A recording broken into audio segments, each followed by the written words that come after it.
Hello, Platinum God Games, back with another Skull and Bones tutorial. I'm a Ubisoft partnered creator and Twitch streamer, so check the description below for all my social links, including my Twitch channel and live times. Please also don't forget to hit that subscribe button and check the bell alert here on YouTube so you get notified when new tutorials and videos go live. In this video I'm going to share with you two different builds and loadouts for the Moonshine Larceny event, and I'm going to take you right through from the purchase to the max upgrade of the Schooner, which is the ship we'll be using for this particular event. Now, one build specializes in the boss but also does quite well with the convoys. However, the other build is definitely more of a specialist when it comes to the convoys. Now, the Moonshine Larceny event was actually a Year 2 Season 2 event, but since they've extended the season, I now get to share this build and an extra bonus build with you. So it says starting soon there, however it actually did start yesterday. Today is the 21st of the 1st, 2026 for me. So we're going to go and look also now, show you how you can look at the calendar, which is by pressing, for me on PS5, the options button while on the main game screen. And you can go and have a look in the seasonal calendar and see what's coming up. As you can see, this event lasts for 3 weeks until the end of the season, so you'll have plenty of time to have fun with these two build and loadouts that I'm going to share with you. Alright, so first things first, if you don't have a schooner, you can go and see William Blackwood in St. Anne or in Talok Banjara, and under the general section you will find the blueprints for all of the previous season's ships. There is the schooner. Purchase yourself a schooner blueprint and then make your way over to the shipwright so that we can actually build the schooner. Now, the schooner is an awesome ship and specializes in DPS, which means damage per second, and its specialty is shell shock, so explosive damage, and we're going to lean into that as much as we can here with this boss. And the schooner itself is an actually awesome ship, right? As you can see on the right hand side, it doesn't actually cost much to purchase, and one of the benefits is the Fury. Although it does 50% extra damage to structures, it increases your weak point damage taken by 30%. However, weapon hits have a 20% chance to trigger Fury for 15 seconds, which increases your broadside damage by 20%. And if you watch while I'm fighting, whether I'm doing a convoy or a boss or whatever, that is almost always activated. There's some amazing perks to this particular ship once you get it up and running. So we're going to start doing that now. Now, once you purchase a ship, I highly recommend swapping to that ship rather than trying to upgrade it, especially if you have other ships that are not completely upgraded. Whereas I have a frigate sitting here as well, and it can get confusing as you're upgrading. It's not very definitive, and sometimes they look generic, and it's pretty easy to accidentally start upgrading another ship. Now, looking at the bonuses, I love the preview. Shout out to the devs for adding the preview of the upgrades and what each of them bring you. As you can see, we get a lot more damage mitigation as you start to progress down to upgrade 6 of 7. That's when the volatile really kicks in, and you get an extra 20% bonus damage when you're using explosive weapons, and it decreases the reload time, which is another reason why we're going to use this particular ship for this event. Now, this particular ship, the upgrades don't really get expensive until upgrade 6 and 7, where you will be required to use a Masterworks kit and pieces of 8. The rest of them are fairly generic parts. You see here it's looking at the Colossus, and I was confused for a moment. I was looking at the deep iron going, what? It doesn't need deep iron. When you have other ships that are assigned to manufactories for collecting pieces of 8, it does not enter the upgrade ships menu, so you can't select from that. So I recommend popping other ships onto properties that have recently been collected from, or that aren't going to fill up anytime in the near future while you're doing these upgrades. Then you don't have to worry about it. There'll only be one ship to sit there and upgrade, and it can avoid some confusion. It can get expensive regarding upgrade parts, but it's nowhere near as expensive as the ascensions are going to be. And I will be sharing all of my ascensions with you as well. There are, I think, 7 different weapons that we're going to be ascending, and armor as well. The armor can be interchangeable. There's 2 that I'm going to recommend. But let's get through these upgrades first. I like to skip the cutscene. I get annoyed with waiting. So now we're starting to get to Worm's Breath, Orca's Mechanism, and again pieces of 8, more upgrade parts. This is 6 of 7. So very shortly we're going to get to the pointy end of the upgrade. Now you may take longer to do this upgrade. There we go, 15,000 pieces of 8, upgrade parts, and a Masterworks kit. You can get a Masterworks kit by going and defeating R-Pack in World Tier 2, or going and hitting Megafort Houston. Do a plunder there. And one more upgrade, and that's that. You start to get a lot more hull health, and the 17 knots. Now, I want to explain this while we're here. That is that the schooner will travel at 15 knots. The trimming speed is only when you're hitting the bonus wind direction, which is directly behind the ship in this particular instance. Other ships have different areas where the wind needs to hit from a certain angle to get the bonus speed. Now the first loadout that I'm going to share with you here, I call my Moonshine Mangla. And this is a loadout that I actually created during the first time this event came around. Now, you can see here I've got a long gun 5. You should never overlook or underestimate the earlier weapons, because once this is ascended, this does some mean damage. Should try it on a flood build at some point as well. They're pretty good. Now, the other weapons that you're going to need for the ship here are earned during this particular event. They're called the Ashbreaker Bombard, and I've ascended them all to Incendiary and Amplified Burning, Amplified Explosive. Besides the rear, the one that I have on the stern actually has Raider, because one of the perks of this particular weapon is it gives you increased vulnerability charge up. So the build up of being able to do a crew attack. So you can also lean into that with certain builds, especially on the Convoy. So if you wanted to, change to an armor called the Crimson Lotus, that gives you bonus attack power for 30 seconds after a crew attack.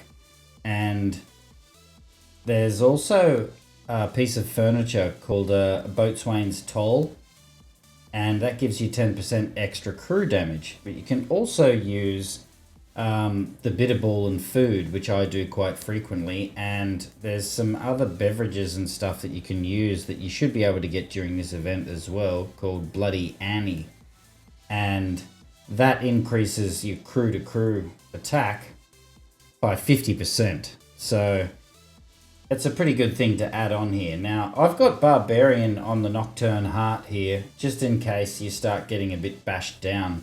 However, you don't have to have the Barbarian in there. You could put Maintenance or Ironclad, but the benefit here is the Euphoria, so increasing weapon damage by 15% as long as your health is above 75. Now, one of my favourite armors here is the Buccaneer's Oath. Now, because you're in a convoy and a boss fight where there are multiple enemies and lots of little enemies and stuff, if you destroy another enemy, your armor and your attack on all weapons is boosted by 25%. So if you can manage to remember to keep sinking other ships, the Buccaneer's Oath is definitely the way to go here. Now, as far as furniture goes, Mark of the Wolf is a fairly easy furniture to come across, but it specializes in triggering a blaze and increasing the fire rate of explosive weapons. So I can shoot much quicker, which means I can reload sooner and be shooting even quicker again. So extra 10% with port and starboard powder kegs, enhancing that further broadside peak. Ramrod, this is decreasing the reload time and increasing secondary damage, again, broadside weapons. So you're going to notice a little disparity between the front and rear, but we're not going to bother getting any furniture for that. As you saw, the bombardment weasery and the gunpowder bench to enhance the damage while ships are ablaze. So when a ship's on fire, it'll take more damage from you. Now, if you don't have those particular pieces of furniture, there's some other stuff that you can use, like the quick igniting powder. I'm going to run through a few of them here, because if you don't actually have any of these things, like the shell packing station can help, but it doesn't increase damage. What else? The La Patente schematic, you could use that. You can also use the Bombard Works to enhance the secondary damage. There's a few other like grey pieces of furniture and stuff, and above here we can see there's the Boatswain's Call. And there is a major furniture of a Boatswain's Toll, but we're not going to use that. Now the Boatswain's Call can enhance that crew attack, so it can come in quite handy. Now we're going to have a look at the Moonshine Mangler in action. And I forgot to mention before, I haven't talked about the rewards, but you will need to go and see Unita, and then next to her you'll see the store, which is called the Ledger and the Account Ledger, and you'll need to buy some grain flare in order to trigger the event. Now this build is primarily about doing it solo, and as you'll see, it makes fairly short work of the groups, and it makes pretty short work of the Moonshine Mangler itself. Now I recommend keeping between 300 and 400 meters distance from the Moonshine Mangler himself, because at various points he can have a bit of a tantrum, and he will start shooting. I don't know. They're kind of like firecrackers at you, and they cause exhaustion, and they can break your sails. And when he has a full-blown tantrum, he can 1 and 2 shot kill you pretty easy. I love watching the frigates go and park next to the boss, and when you start hearing this pa-da, pa-da, pa-da, pa-da, you think someone's shooting from another ship. It's actually the Moonshine Mangler, and you watch their health just deplete. It's kind of amusing. So keep your distance.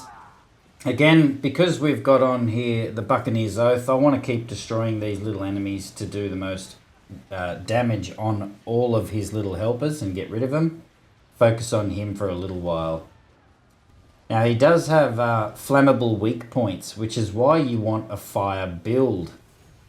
Now, as you can see, we're hitting high 30s and 40s just on a regular weak point hit, depending on which one of these guns that I'm using. But when you explode a weak point in this ship, we're talking, 192, nearly 200,000 damage. So you'll notice big chunks of his health, like up to a fifth or more of his health, will just vanish at any given moment when you destroy a weak point. However, with the bombards, it can be quite hard to actually hit a weak point. So go and have a good look at his ship when you start doing this event and learn where his weak points are, because they are in slightly odd locations. Like obviously the box on the back rear of the ship is fairly standard. There's a whole bunch of enemies that have that one. However, there is one in his left middle rear, just below that. There, we hit it then. He has one at the front right, down low there, and he has one in the middle on the left as well. I guess it's fairly standard. It's like for the Corvette, I guess, now that I actually really think about it. However, you really want to focus on those weak points. This is his little tantrum I told you about. One of the benefits of this event, you'll get something called Poseidon's Brew. Now, Poseidon's Brew removes all damaging status effects and gives you a buffer of about 10 seconds or something as well. So farm this event as much as you can using this build, and also do the convoys and stuff as well, because you're going to get the same sort of chests. You won't get the Moonshine Strongbox, but you will get the Moonshine Cache, I think it is. And as you do all of these events, you get specialty drinks and things that really come in handy. Oh, and so someone came to join this event, and is that a sloop of war? I think so. A lot of people turn up in their torpedo builds during this, and it's not exactly effective. It needs to be a fire build, not a flood build, because of those weak points. As you can see, we did him in only a couple of minutes. You can do it very, very quickly if you get up close and personal with him for the first little while. And here's an example of the big damage I mentioned before. So keep a close eye as you watch the impact. 193,000 damage plus 30,000 twice. Huge damage. So there are 2 convoys available, one down at the bottom of the map as you can see here, and one appears in the top of the map as well. Now, piece of advice, don't fast travel to the event early and then sit there before the event starts, or they will jump like 1,500 meters ahead of you.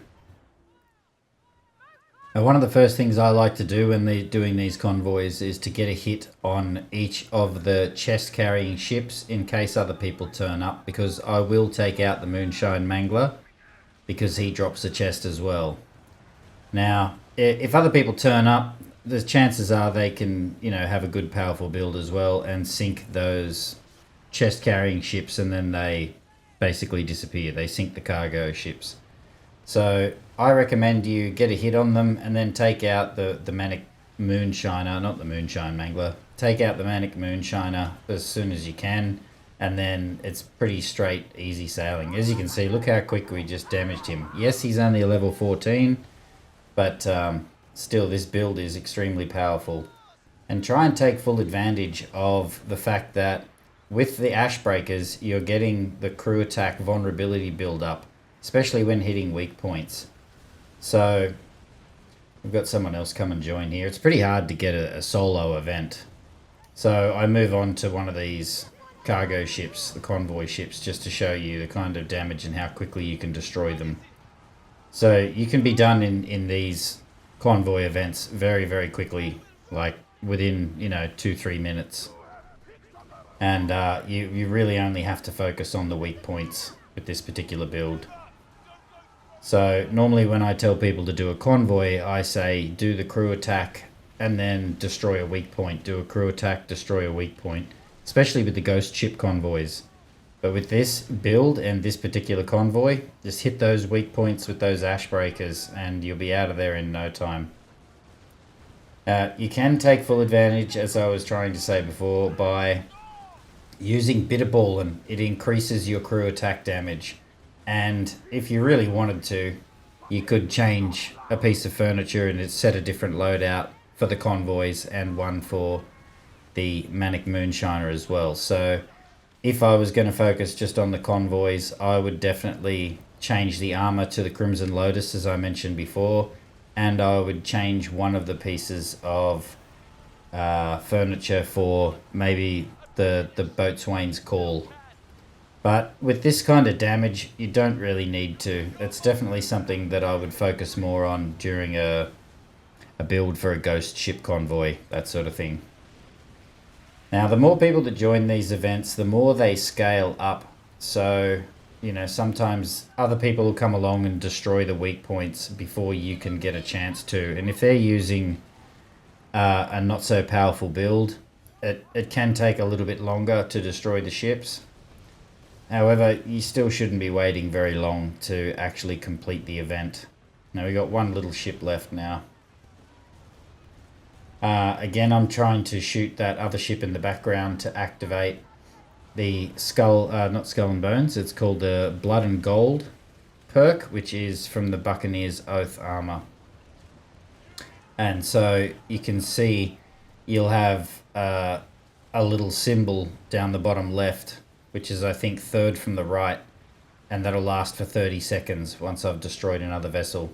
So I'll have increased damage.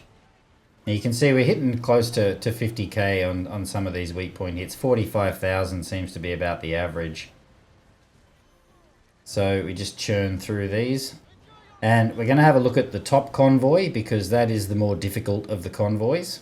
And then I'm going to show you a chest opening and you can have a look at the event store. Or as I mentioned before, the account ledger. Now this Moonshine Madness, it still says level 14 or rank 14 I should say.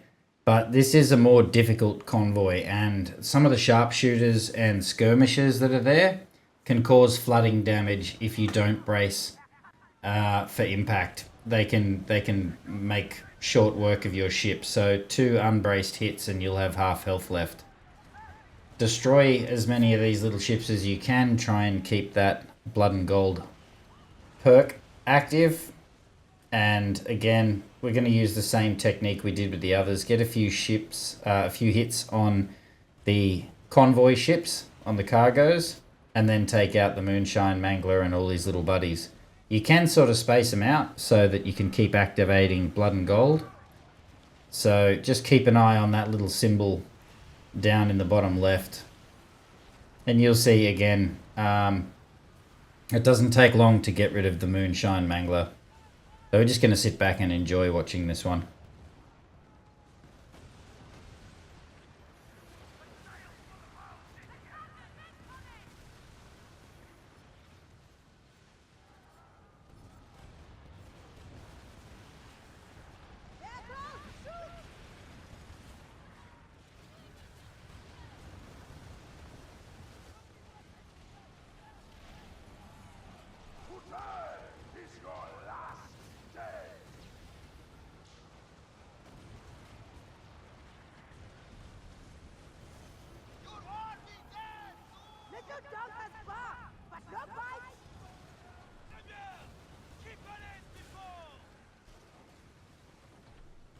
Another little tip that I thought I might throw in here. You notice that I'm dragging the Manic Moonshiner away from the convoy because I want to limit the amount of heals that those ships can fire at him. So I'm not just constantly, you know, pushing shit uphill basically. Watch out for Kuharabu as well. It still bothers me that these events can overlap, but you should be able to stay out of the area. However, once you trigger Kuharabu, he can hit you outside, or she can hit you outside of the event area, but you won't do any damage to them. I think that's a bit dodgy, and I will be taking that up with Ubisoft.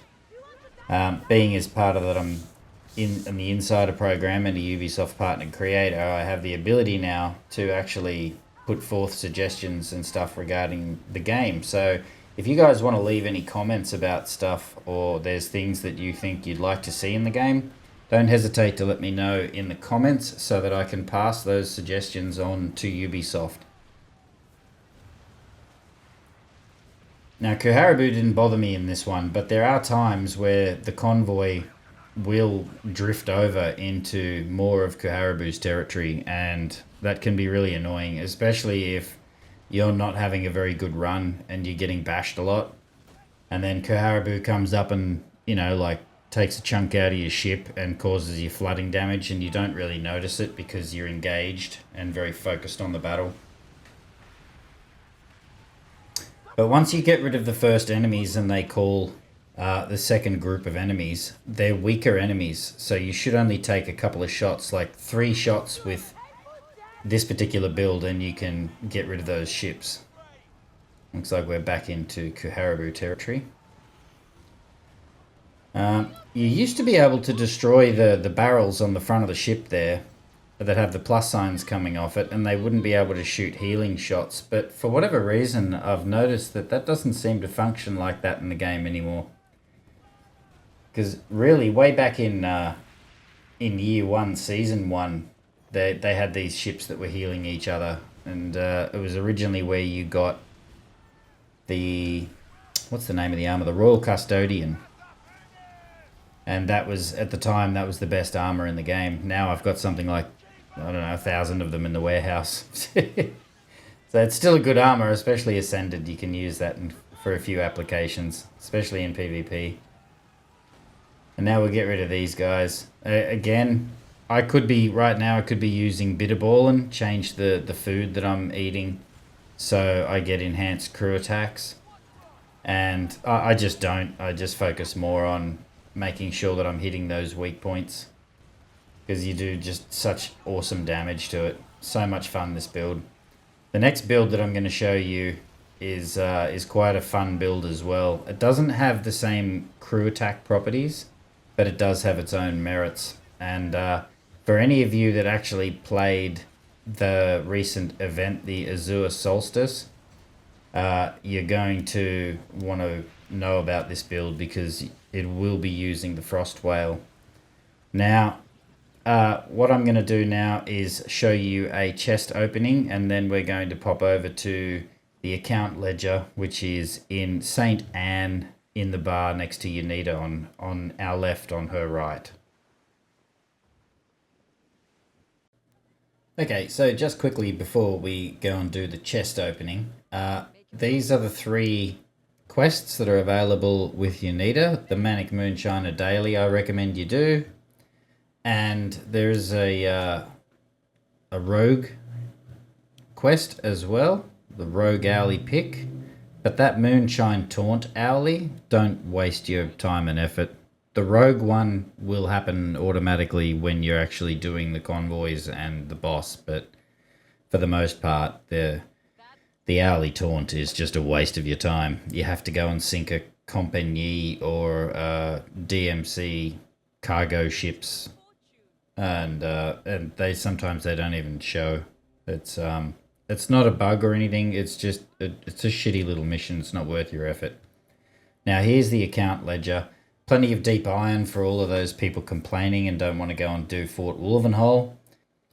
Now a lot of this stuff I wouldn't bother wasting money on. The Artisan's Refinement Pack I would, because you can save real money by being able to upgrade your ship ornaments by using them instead of actual cash.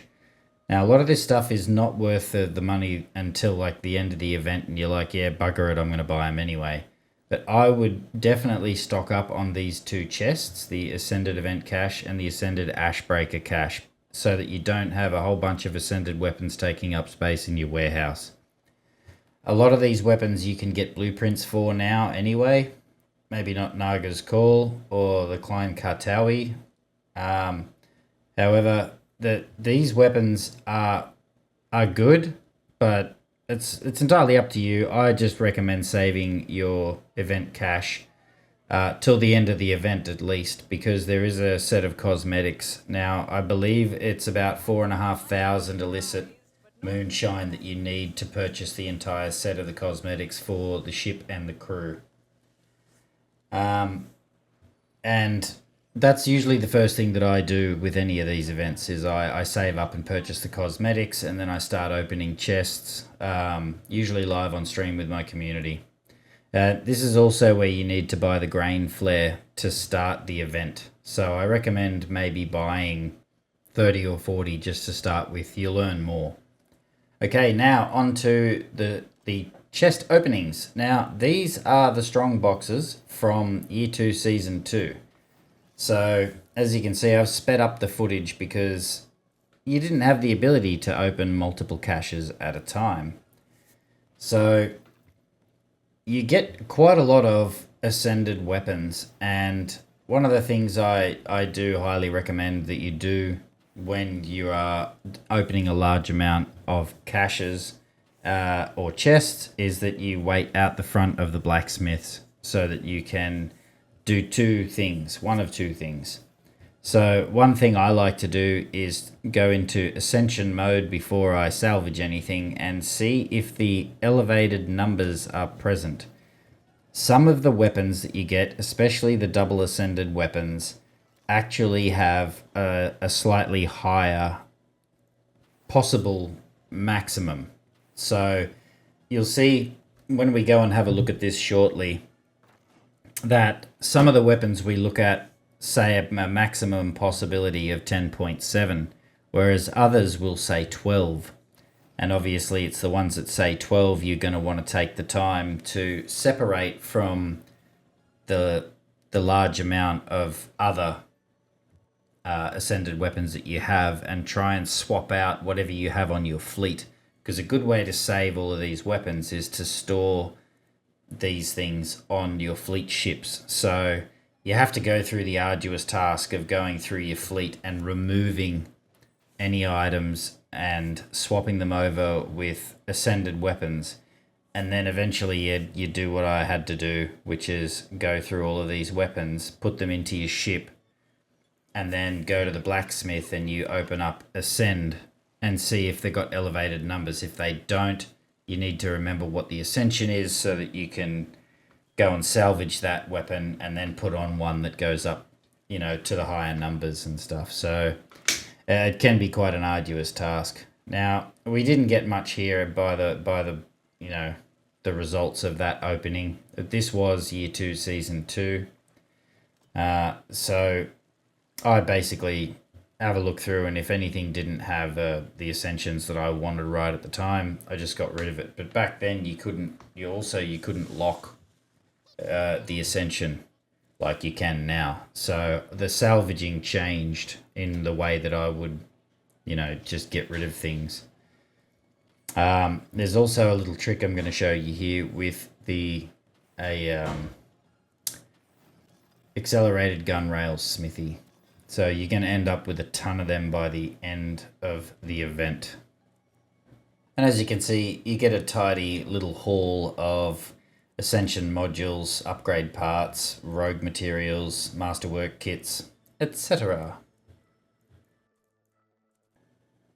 Okay, so these are the Year 2 Season 3, this event's caches. So we're going to open up 40 of these now. You'll notice that I actually keep one of a lot of things on my ship, and that's so that I can collect them from the water if I'm farming an event, and it collects only the items that I want and not a lot of the other crap that's floating around. Now, I was going to open up all of these individually. I have a bit of a phobia about opening them in mass. I feel like you get rorted. But anyway, as we got down to number 30, I went, you know what? I'm a bit jack of this, so I just open up like 29 at a time. And I think we only get like the one ashbreaker.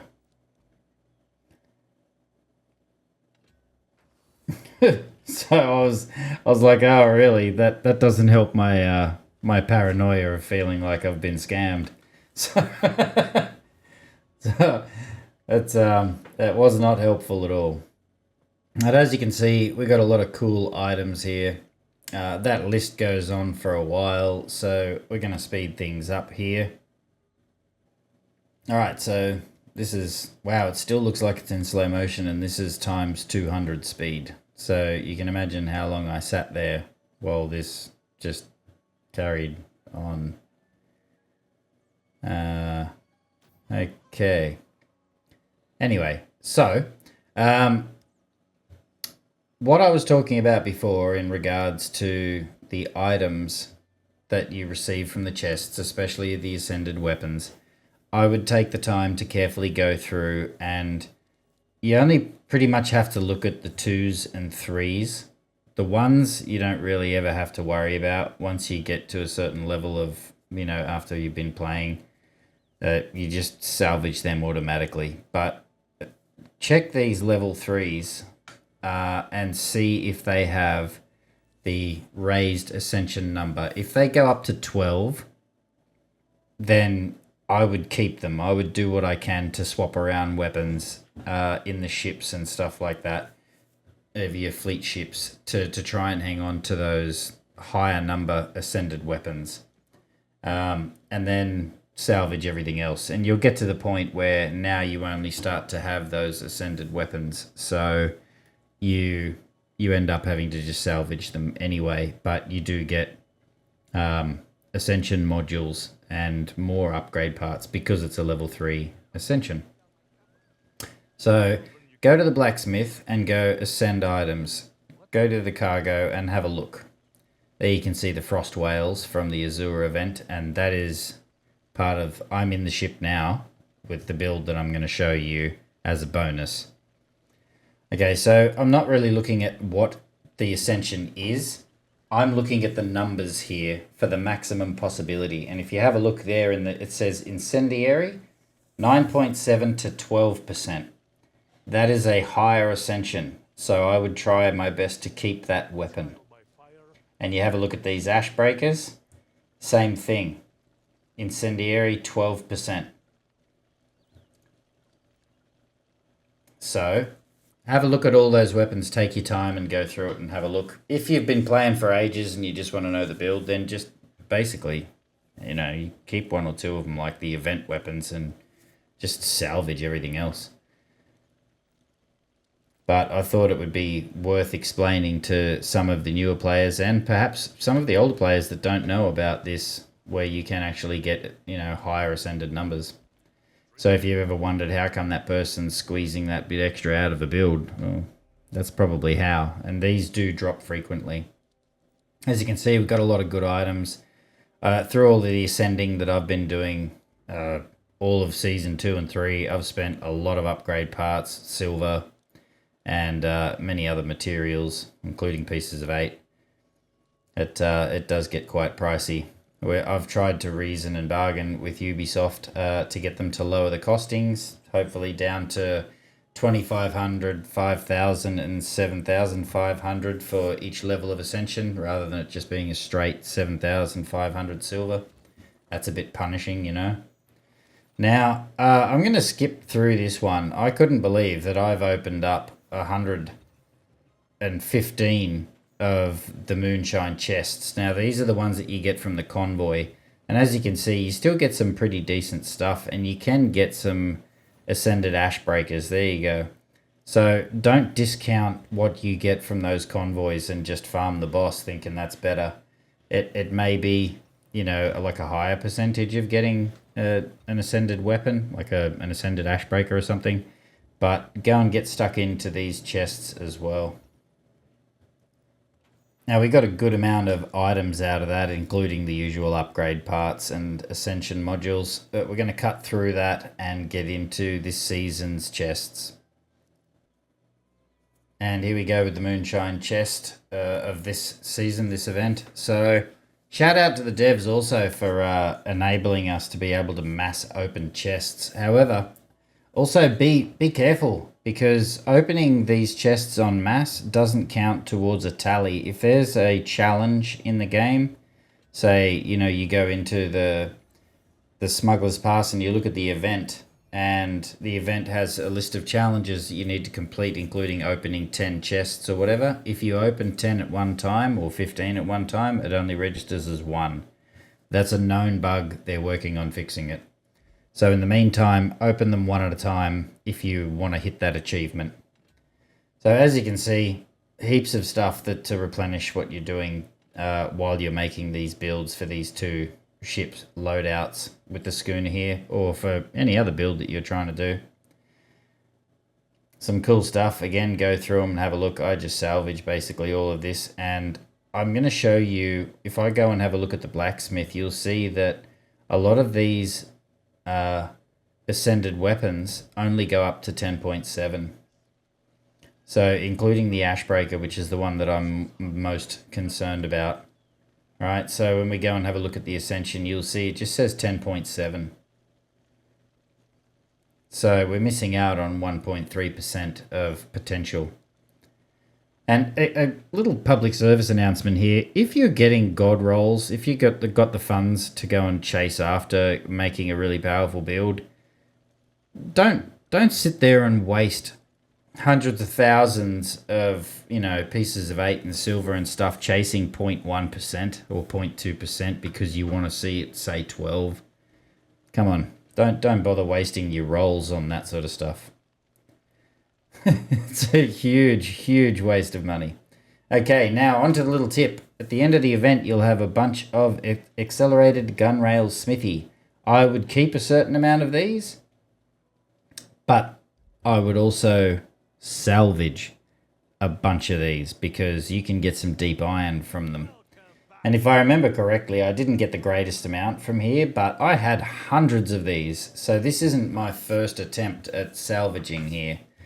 So there you go. I got 4 deep iron from salvaging 10 of them. Alright, so another little trick there is, you know, a good way. There you go, some more is another 4 deep iron. So I do them in groups of 10, which is usually how I open the chests and stuff when I'm playing the game as well. That way I get an idea of the percentage rate of drops. 8 deep iron that time. I've opened up 50 of these, salvaged 50 of these things in one go, and I got like 4 deep iron or 3 deep iron. I'm like, wow, man, you get scammed. Do them in smaller groups. Much better. But we got a whole bunch of deep iron from that. Nice. On to the new build.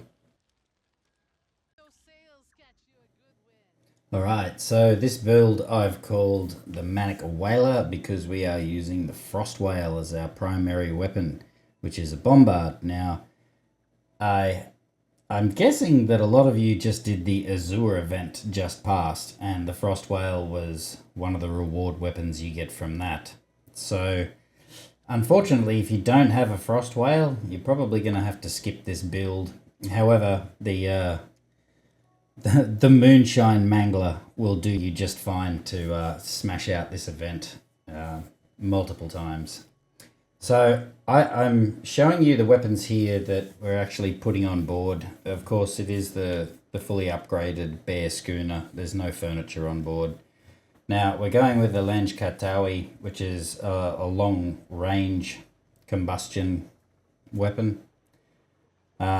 So, I mean, it's got some piercing involved as well, but I'm not really focused on any of the furniture to do with that. You could put something to do with that on there if you wanted to.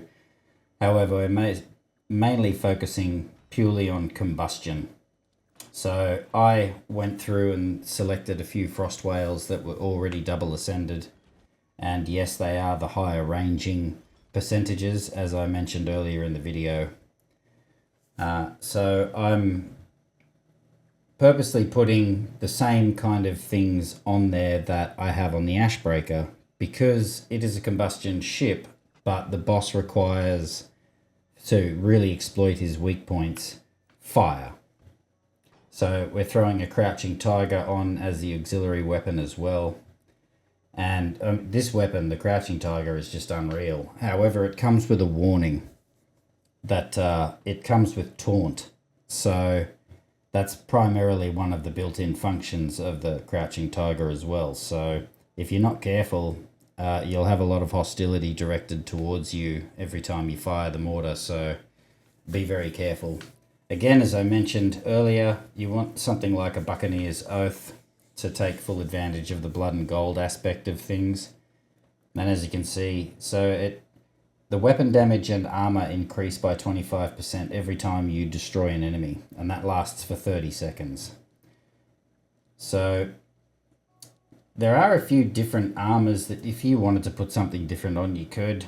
But the primary armors that I recommend are your Nocturne Heart and your Buccaneer's Oath. Pretty much for all DPS builds, unless you're doing a crew attack build, like focusing primarily on a crew attack, which is what I recommend for the Ghost Convoys. So what we're going to do, the reason why I didn't equip an armor, is that I have ship loadouts. So I can just swap the armor interchangeably with, say, the Moonshine Mangler, right? Go into your arsenal loadout and you can borrow the armor from that. But what you need to do first is save your loadout. Take it from here and save the loadout into your ship loadout so that you don't have to create a second schooner. You can just simply save your loadout. And if you toggle the function of how you retrieve the weapons and armor and furniture for the loadout, you can have it take it from ships and warehouse only, right? So it'll take it off the ships, the previous loadout that you have. So if you were using the Moonshine Mangler and you're not using that ship at the moment, it will take it off that. But be careful if you have a ship that is collecting pieces of 8 and you make another loadout using that one piece of furniture, it'll take that furniture off the ship, which could render your ship more vulnerable to being sunk. Okay, onto the furniture. Mark of the Wolf is what I recommend. You can also use the Worm's Breath Churner if you happen to have one. If you don't, with this build, you could probably put something like the Megaphone or even the War Drums on there. There's a few different major furnitures you can use. We want something that's going to use the fire and lean into the shell shocked and stuff as well. Now, for doing the convoys, the breech lock furnace is pretty good because it requires you to be closer or as close as possible to the enemy. Now, this ship will excel at defeating the boss, but it will struggle in comparison to the Moonshine Mangler when it comes to doing the convoys. It can still handle its own, just shooting the weak points and all the rest. It'll still do major damage. But again, you can make that second loadout. And there's not much point if you're going to basically craft the exact same loadout as another ship. But you can vary the different things on it and, and come up with a completely different build. Like such as the Ascensions, you don't have to put fire on certain builds. But this one, again, because it's a combustion loadout, we want to really work on that. Now, if you only have one armour and you do use your ships for collecting pieces of 8, you don't have a full fleet, then if you have a maxed out property, it's going to run into trouble when it comes to, pinching a piece of armour off it, things like that. Now, this is the loadout that I went with in the end, which is the 3 Frost Whales, the Crouching Tiger, and the Lanjkar Towie. Now, I wanted to talk about the armour, though. So, all of the armours that I've shown you are craftable. The Buccaneer's Oath you can actually get in rotation from William Blackwood or in the black market. And the Nocturne Heart is also available as well. I think you can actually buy this from the blacksmith now. It's unfortunate when they change where you can get it from. When you've already got it, you don't really know where you can get it from now unless you see the blueprint, such as, in the black market. So I haven't actually seen the Nocturne Heart for quite a while. All right, so as you can see, looking at your ship when there's no furniture on it is the best way to see how much these weapons will do damage-wise. And then you can play around with bits of furniture and change, just put one piece of furniture on and see the increases or decreases for that matter. And that'll help you really to build a strong loadout if you don't already know that sort of stuff already, right? So what you really want to look for is the secondary damage here, how much it's doing there. And then if you put on we're looking at a broadside here as well, looking at the port side. So if you had something like the Ramrod, I think it's the Ramrod Station, or Ramrod Furnace or something like that it's called. If you put that on, that increases broadside damage, and you can see a significant jump in what sort of damage your broadsides are doing. So just play around with that if you want to experiment with different builds. Perhaps this build doesn't quite work for you, but give it a try. I think I saw when I blew up one of the weak points on the Moonshine, the Manic Moonshiner, I think I saw near 300k with this ship because we got 200. I think it was 252k, and there was the secondary explosions as well that happened. Like we saw with the Moonshine Mangler. So that was 192k plus, 60. So 2 lots of 30k. These are the final ascensions that I have settled with. So combustion, amplified, explosive, and lethal. For the front gun, I didn't quite get everything that I wanted. As you can see, I couldn't get a god roll there. And again, we have Raider on the rear, purposely to help build up that crew attack. With these ships, like a schooner, and you're using a full, or basically a full bombard loadout, you want to face the rear of your ship towards the enemies as much as possible so that you're doing a broadside, like diagonally to the opponent, so that you're doing broadside, 4 bombards there, then 2 on the rear, and then you can swap straight back, especially with these, excelling reloads. you know, perks on the schooner. How when you're using, you know, combustion weapons, you get a 20% reduction in reload times. And when you've got things like the Mark of the Wolf on, where you can fire more rapidly, you can really, you know, you can almost just keep belting out shots, like 6 at a time almost. So the Strange Elixir, obviously you can extend your range of the crew attack and stuff. So this is trying to balance it out so that you can actually attack, you know, the convoys better. As I mentioned earlier, the Breachlock Furnace is a really good one, and the Boatswain's Toll, the gold bell there with 28 of them, that's a great one to put on for crew attack. And the Bombard Menuiserie is one that you always need whenever you're doing a bombard build. So if there's a few different furnitures, if you don't have all the furnitures that I have, I've been playing for something like 5,500 hours. So I pretty much have everything in the game, and in most occasions I have excess of them. I try not to stock them in the warehouse if I've got a blueprint for it and it's not too expensive when it comes to exotic materials required for crafting it. So port and starboard kegs again, because the schooner excels with broadside attacks. So you want to enhance that, which if you go and have a look down and see the secondary damage with anything that you're using on the broadsides in the schooner, they're all really enhanced. So there are a few different furnitures if you don't have what I'm packing. I mean, if you don't have Frost Whales, you could even go with a Fire Bombard 3. Or go and get yourself the Bombard 5 and put Incendiary and Combustion, Amplified Combustion, and amplified burning, or, you know, something on the end of it like lethal. So you'll end up, you'll see that you can get quite good results from the old grey number 5 weapons as well, which is why I'm using that on the Moonshine Mangler on the front, because that was actually showing the most amount of damage. Lapotent Schematics is another one. You can get the blueprint through Blackwood if you don't already have it. Something else I forgot to mention earlier is don't forget about seasonal spoils, right? So if you go here to Blackwood, you'll see this one here. I did have something like 30 of them, but I've used them all now.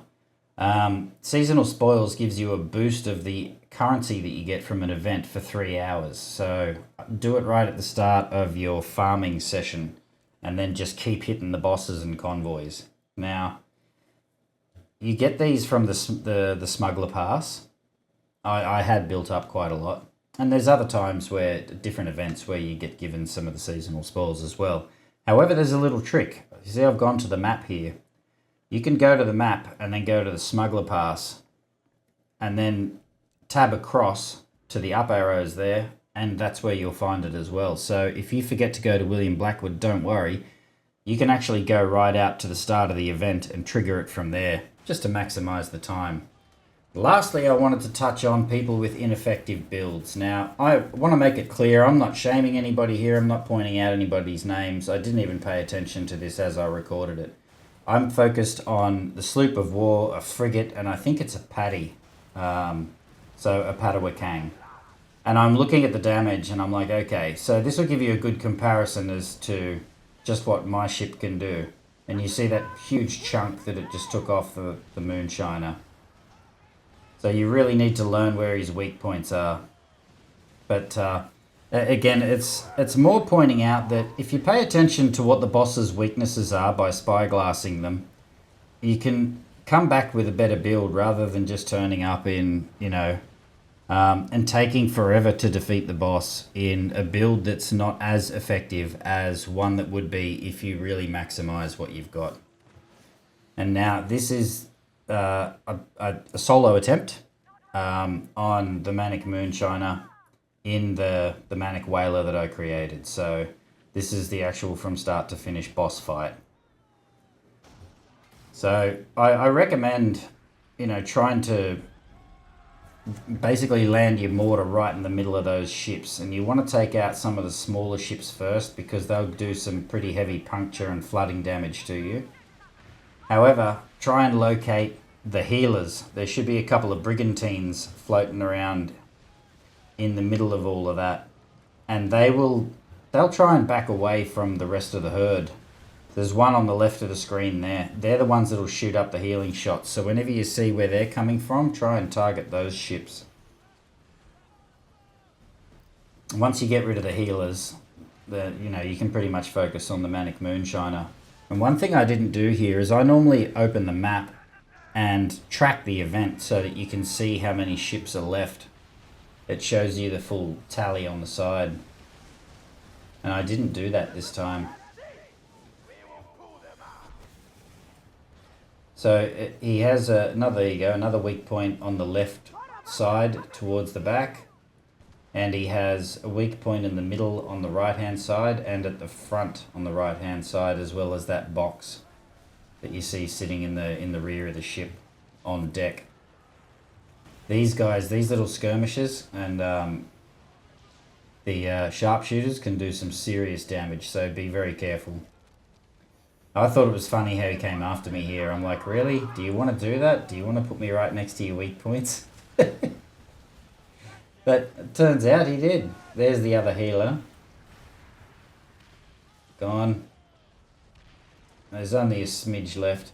Now, something worth talking about is that Poseidon's Brew. I think I mentioned it earlier, but not in detail. Now, Poseidon's Brew lasts for 20 seconds, so you'll be immune to any status effects for 20 seconds, so take full advantage of it and try and get close to the Manic Moonshiner.